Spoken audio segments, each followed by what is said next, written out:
Hey, welcome! Today, we're going to crack open the introduction to a book that absolutely changed the game for personal finance, Robert Kiyosaki's Rich Dad, Poor Dad. We're going to dive into the one core mindset that has totally reshaped how millions of people think about money. So what's the big idea that kicked this whole thing off? Let's get into it. Right off the bat, the book hits you with this. It's not the love of money that's the real problem, it's the lack of it. That one idea just flips a super common belief completely on its head, and it really sets the stage for a totally new way of thinking. And that, right there, leads to a huge question that the book spends its entire time answering. You're basically presented with two completely different ways to live your life when it comes to money. And at the end of the day, you have to choose which advice you're going to follow. So, to really understand this choice, we've got to meet the two guys at the center of it all, the two key figures in the author's life, his two dads. They really represent two completely different mindsets, two different paths you can take. The whole story kicks off when Kiyosaki is just a 9-year-old kid, and he's kind of caught in the middle, getting conflicting advice from two men he really looked up to.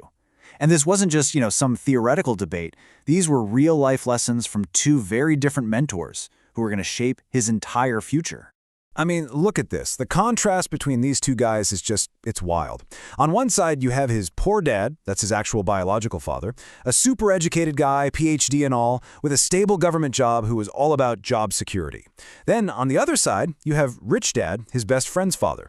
This guy never even finished the 8th grade, but he became this incredible entrepreneur who valued one thing above all: financial freedom. It's a classic setup of two totally different ways of looking at the world. So you can imagine, with these two completely different worlds colliding, young Robert found himself at a huge fork in the road.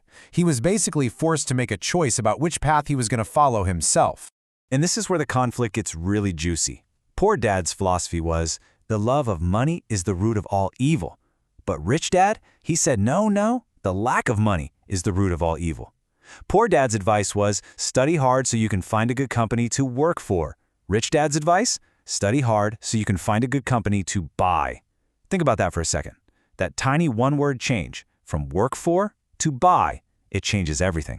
So what it all boils down to is this. One path takes you down that very familiar road. Get good grades, get a safe job, get a pension, and you're set.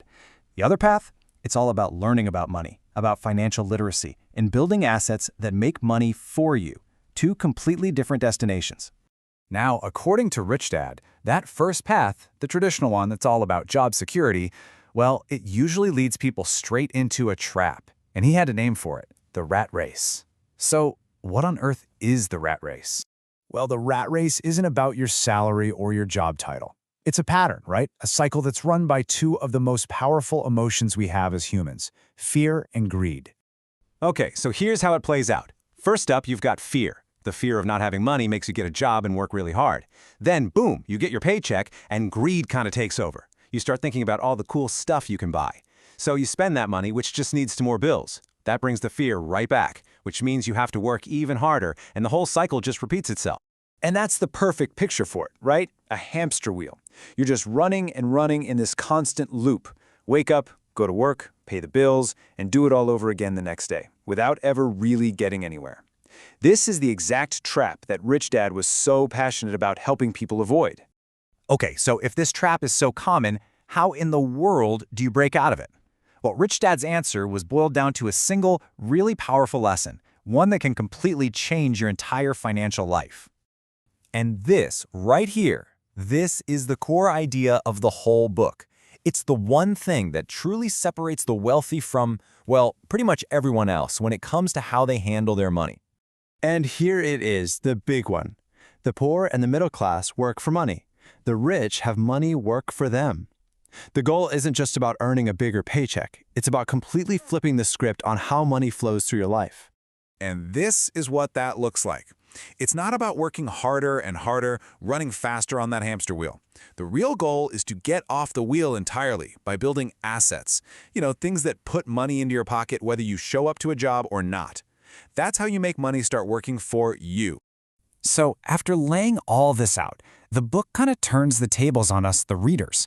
It leaves us with a question that really gets you thinking, a challenge to look at our own beliefs about money. It forces you to take a good, hard look at your own life and ask, are you playing by poor dad's rules, putting job security above everything else? Or are you trying to live by Rich Dad's rules, aiming for real financial freedom? Which voice are you listening to in your own head? Because at the end of the day, that's what it all comes down to. The big takeaway here is that your financial destiny isn't really about your paycheck. It's about your mindset. It all starts with that one simple conscious choice. Whose advice are you going to follow?